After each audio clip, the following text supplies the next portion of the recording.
नमस्कार, आप देख रहे हैं एग्जाम टूर। आपसे बता दें, मेरे साथ मेरे मित्र मनीष जी हैं और इनसे चर्चा करेंगे कि एलपी का आवेदन का तिथि समाप्त हो गया कल ही। कितना ज्यादा कहां पे आवेदन हुआ है, किस आरआरबी में आवेदन सबसे अधिक हुआ है, कहां पे सबसे कम आवेदन हुआ है, कहां पे सबसे ज्यादा कंपटीशन लेवल है, कैसे तैयारी करना चाहिए, बहुत सारा चीज जो आप नहीं जानते हैं। बहुत सारे लोग ये भी डाउट में चल रहे हैं कि क्या मेरा आवेदन छप जाएगा, क्या हम ये गलती कर दिए तो मेरे साथ कोई अनहोनी हो जाएगा। तो सभी लोग सावधानी पूर्वक देखेंगे, एक एक डाटा है इनके पास। आपका स्वागत है। धन्यवाद बहुत आपका।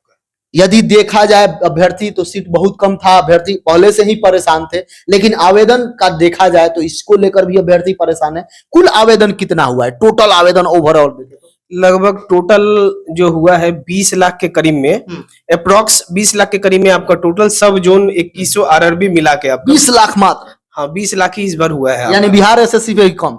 नहीं तो इस बार क्या है ना, वो एसएससी वाला नियम पे चल गया है। जैसे एसएससी में भी आप देखिएगा कोई भी जो फॉर्म अप्लाई, जैसे सीजीएल वाला, ये सब में भी तो 20 से 25 लाख के करीब में फॉर्म अप्लाई होता है। कम वैकेंसी रहता है, कम अप्लाई होता है। बहुत सारे लोग सोच रहे थे करोड़ों आवेदन गिर जाएगा, सीट यदि ज्यादा रहता तो इतना हो जाता, इतना हम लोग ठग लेते, ये कर लेते। बहुत सारे लोग ये विचार कर। नहीं तो जैसे कि हर बार के तरह अगर वैकेंसी ज्यादा रहता है तो क्या होता है कि जो लोग बाहर भी जॉब करते हैं, बहुत सारे प्राइवेट जॉब करते हैं, वो लोग भी छोड़ के आ जाते हैं एएलपी के समय।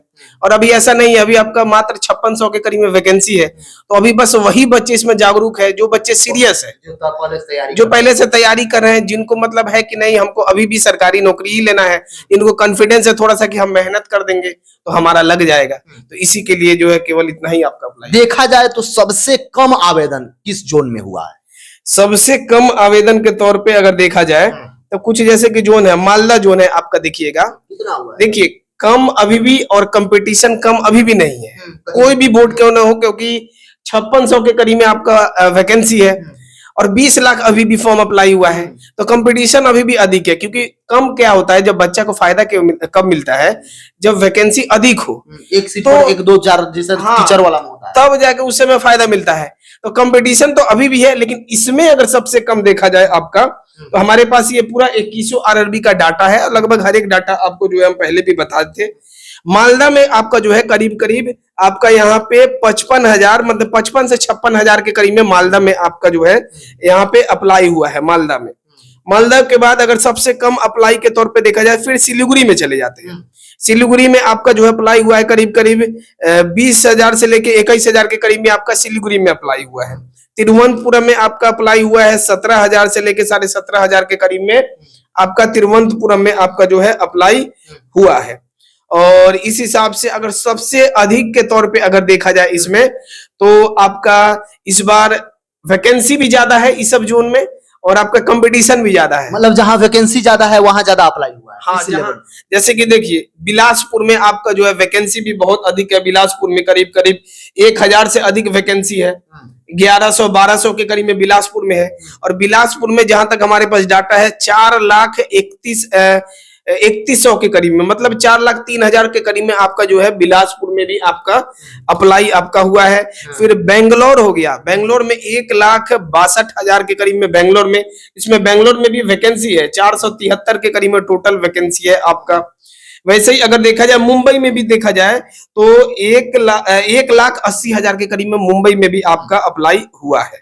एक एक करके टॉप 5 थोड़ा बता देते, थोड़ा बच्चा 1 2 तो आप बता दिए। और मीडियम कहाँ है, कम थोड़ा सा, मतलब बीच वाला कौन सा सेक्शन है? बीच वाला के सेक्शन के तौर पे देखा जाए तो इस बार कलकत्ता में आपका जो है, इसे बहुत कोई कलकत्ता में सोच रहे थे, क्योंकि हर बार ऐसे होता है, वहां पे ऑलरेडी बहुत ज्यादा कट ऑफ चल जाता है।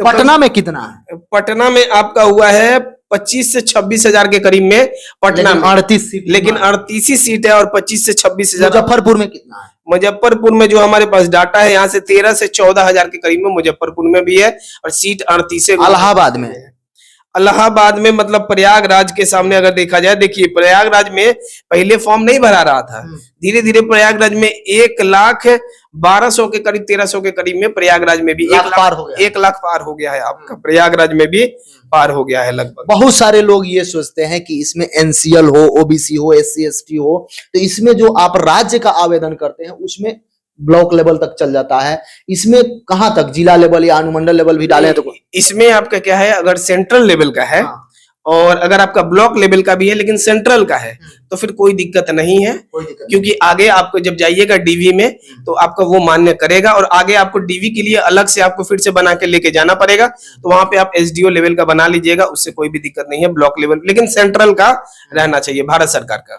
जो टॉप 5 जोन है, बच्चे लगातार यही सर्च कर रहे हैं, टॉप जो 100 टॉप 5 जो है, या टॉप सबसे बिलो से जो है 5, उसी को लेकर बच्चे यही कर रहे हैं। लेकिन यदि देखा जाए तो कहाँ पे अच्छे विद्यार्थी है, इसको तो कोई नहीं जानता है। कहाँ पे कंपटीशन लेवल ज्यादा होगा, कहाँ पे बच्चे पढ़े लिखे होंगे, बहुत ज्यादा मेहनत करने वाले, इसका तो कोई आइडिया नहीं। सब जगह यानी कंपटीशन है। देखिए कंपटीशन सब जगह है, और इसमें मेहनत जम के करना है। आईटीआई वाले कुछ बच्चे लोग डरे हुए हैं कि एएलपी में आपका बीटेक वाले हैं, डिप्लोमा वाले हैं, लेकिन जो टेक्नीशियन में 9000 वैकेंसी है, वहां पे आईटीआई वाले को ही केवल मैक्सिमम चांस है, और 1100 के करीब में जो है वो बीटेक डिप्लोमा के लिए है, लेकिन 8000 के करीब में जो 7900 के करीब में है, वहां पे पूरा का पूरा सीट लगभग आईटीआई का सीट है। तो आईटीआई वाले से हम एक चीज स्पेशल रिक्वेस्ट करना चाहेंगे कि हताश नहीं हुए, अगर आप एएलपी में मेहनत कर दीजिएगा जम के, एएलपी निकलना है तो निकलिए जाएगा, नहीं तो टेक्नीशियन में तो बेड़ा पार आपका हो जाएगा। मतलब मेहनत करना पड़ेगा। 75 में टारगेट आपको अभी से लेके चलना है कि 75 में आपको कम से कम 50 से 55 नंबर, इतना हम आपको मैक्सिमम बता रहे, ये नहीं बोला कि आप 60-65 लाइए, कम से कम 75 में 50 से 55 नंबर लाना बहुत कठिन है। इतना कट ऑफ रह सकता है, इतना आप ला दीजिएगा तो आप आसानी से पार 50 से 55, 50 से 55, 75 में, कहने का मतलब इसके लिए दम के एकदम दम लगा के आपको मेहनत करना पड़ेगा। नेक्स्ट वीडियो जब मैं बनाऊंगा, चूंकि मनीष जी का एलपी में सिलेक्शन हो गया था, फाइनल सिलेक्शन हुआ था, तो कैसे पढ़ाई किए, रणनीति क्या था इनका, आप लोग कमेंट बॉक्स में जरूर कमेंट कीजिएगा, क्या जानना चाहते हैं, क्या और चीज। फाइनल के तौर पे ये हम बता देना चाहते हैं, जैसे कि एएलपी का और टेक्नीशियन का CBT 1, CBT 2 और साइको, इतना तक का हमारे पास रिस्पॉन्सिबिलिटी है, क्योंकि यहीं तक हम जो है क्लियर किए थे। यहाँ तक आप क्लियर कर, हाँ, पूरा साइको 2-2 बार हम साइको दिए हैं।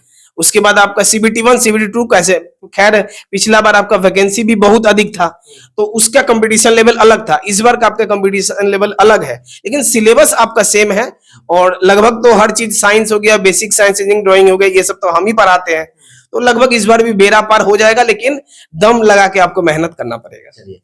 आप कहाँ कंफ्यूजन